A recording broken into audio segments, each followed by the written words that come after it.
प्रिय दर्शकों, आप सभी का इस मार्गदर्शी सेवा में स्वागत है। धनतेरस से भैया दूज तक ये 5 दिन का जो त्योहार होता है, इसे दीपावली का त्योहार कहा जाता है, जिसमें धनतेरस और दीपावली ये दोनों त्योहार सर्वश्रेष्ठ माने जाते हैं। भैया दूज, गोवर्धन पूजा आदि को भी कम नहीं मानना चाहिए, क्योंकि ये सब दीपावली के त्योहार के अंतर्गत ही होते हैं। 5 नवंबर को रविवार है, राधाष्टमी या राधा जयंती इस दिन मनाया जाएगा। वहीं 9 नवंबर को बृहस्पतिवार, इस दिन गोवत्स द्वादशी होती है। इस दिन गायों की बछड़े सहित पूजा की जाती है, बड़ा इसका प्रभाव है। लेकिन इस दिन एक बात ध्यान रखनी चाहिए, किसी को भी गाय के दूध से बनी हुई कोई भी चीज हो, उसका सेवन इस दिन नहीं करना चाहिए। वहीं 10 नवंबर को शुक्रवार पड़ रहा है। अब आपको बता दें एक बहुत बड़ी बात, समझिए। 10 नवंबर को जो शुक्रवार दिन पड़ रहा है, इसी दिन धनतेरस भी है। अब विचार करने की बात यह है कि धन की देवी कौन? माता लक्ष्मी जी, और उनका दिन कौन सा? शुक्रवार। सर्वश्रेष्ठ मुहूर्त है इस बार धन त्रयोदशी को, जिसको हम धनतेरस कहते हैं, जिसको हम धन्वंतर जयंती कहते हैं। इस दिन को, क्योंकि इस दिन प्रदोष भी है, जो प्रदोष व्रत रखते हैं लोग, वो प्रदोष व्रत इसी दिन माना जाता है। अब उस प्रदोष व्रत भी है, तो ये जो दिन है शुक्रवार पड़ने की वजह से इसका प्रभाव कई गुना अधिक बढ़ जाता है मात्र वार के पड़ने से, क्योंकि ये दिन ही लक्ष्मी जी का है।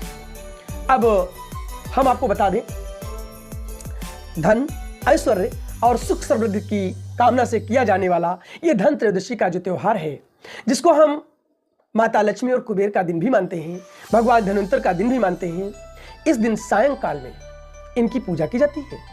अब इस पूजा का समय भी दीपावली की रात में जो पूजा होती है, यानी शाम को जो पूजा होती है, उस पूजा के समान ही पूजा मानी जाती है।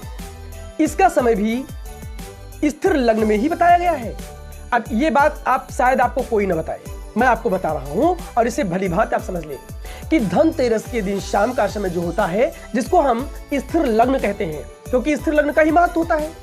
इस स्थिर लग्न में भी हम लक्ष्मी और कुबेर की पूजा अथवा भगवान धन्वंतरी की षोडशोपचार पूजन यानी विधिवत पूजन, कुछ लोग भगवान शिव की अथवा लक्ष्मी नारायण का पूजन भी करते हैं। किसी की भी, जिसको तुम मानते हो, जिसकी तुम्हारे प्रति श्रद्धा हो, जिसको तुमने इष्ट बना रखा हो, किसी की भी आप पूजा स्थिर लग्न में कीजिए। और सबसे प्रमुख तो यही मैं कहूंगा कि अगर लक्ष्मी कुबेर की पूजा आप कर सकें तो अवश्य ही इस दिन शाम को स्थिर लग्न में करें। इसका समय आप नोट कर लीजिए, मैं लिखे दे रहा हूं। 5:30 से 7:27 का जो समय होगा शाम का, ये इसके लिए स्थिर लग्न का समय होगा, यानी लक्ष्मी पूजा का समय होगा। ध्यान रहे, दिन शुक्रवार 10 नवंबर को ये जो दिन है, इसमें बहुत से लोग बर्तन खरीदते हैं, वहीं पर बहुत से लोग चांदी, सोना आदि रत्न वगैरह भी खरीदते हैं, गाड़ियां, मकान आदि खरीदते हैं। मैंने इस पर पहले वीडियो बना दिया है, आप देख सकते हैं उसको। क्या लेना चाहिए, क्या नहीं लेना चाहिए, उसके बारे में यहाँ ही बताऊंगा। मैं केवल मुहूर्तों के बारे में विशेष जानकारी यहाँ दे रहा हूँ, उसको समझ लीजिए।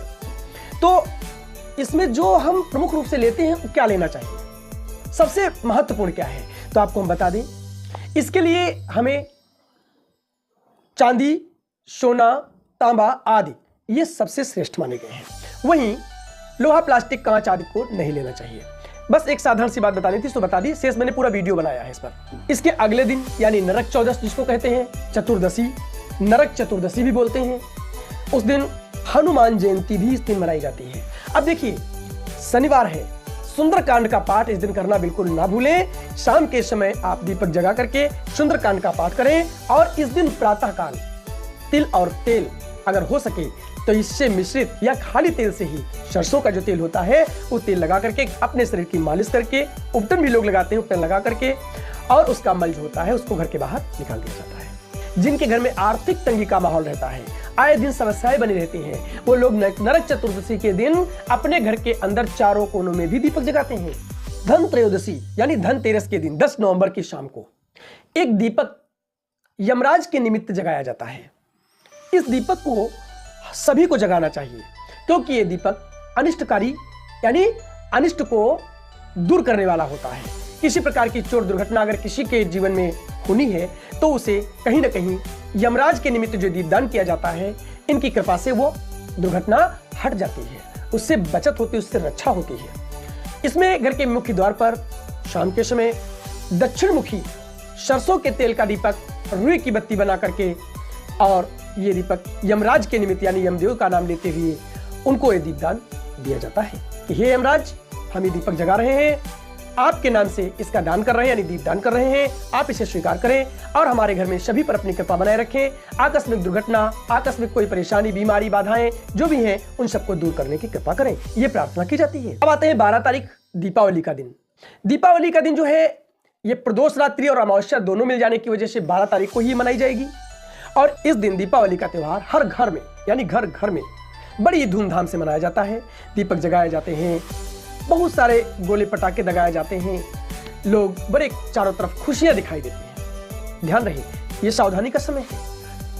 कहते हैं दीपक जगने के बाद दीपावली से भाई दूज तक का जो त्यौहार है, इसमें हर व्यक्ति को बहुत सावधान रहना चाहिए।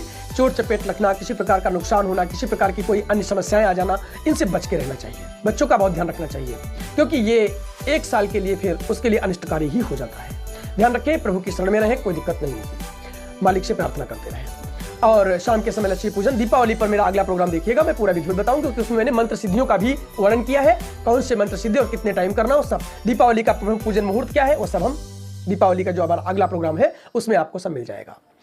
इसमें केवल धनतेरस पर ही हम जो प्रमुख बातें हैं वो आपको बता रहे हैं, उसको समझ लीजिए। अब आते हैं 13 तारीख को सोमवती अमावस्या है। जो लोग प्रातः काल दान पुण्य करते हैं वो 13 तारीख को सोमवती अमावस्या को कर सकते हैं, मना सकते हैं। वहीं धनतेरस के लिए 3 प्रमुख बातें जिन्हें बिल्कुल भी मत भूलिएगा। पहला कि धनतेरस में जब कोई भी आपको सामान खरीदना हो, जैसे बर्तन खरीदना है, हमने भी आपको बताया कलश खरीदना सबसे शुभ होता है।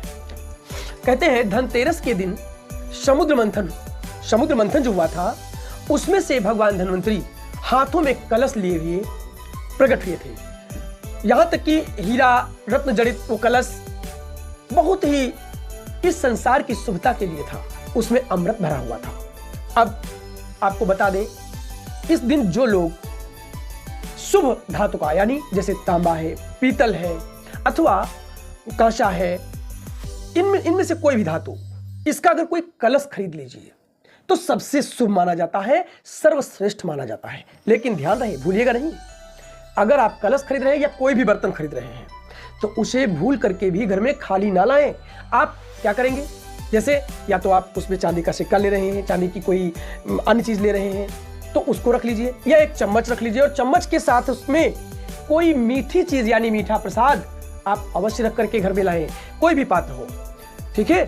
तो इसमें कोई मीठा प्रसाद ले लीजिए थोड़ा सा, उसको बर्तन में रख करके तभी घर में लाएं, खाली बर्तन घर में उस दिन बिल्कुल भी ना लाएं। इस दिन जो भी सामान खरीदें वो दोपहर 11:47 के बाद ही ये सामान खरीदें, क्योंकि धनत्रयोदशी जो है 11:47 के बाद ही प्रारंभ होगी और शुभ समय में ही सामान खरीदें। इसमें भी शाम का समय बहुत ही श्रेष्ठ और सर्वोत्तम है। अगर कोई 5 बजे के बाद खरीदता है तो उसके लिए और भी अधिक लाभ है, श्रेष्ठ है। और हमारा अगला प्रोग्राम जो है दीपावली पूजन मुहूर्त और मंत्र सिद्धि के लिए देखना बिल्कुल भी ना भूलें। नमस्कार।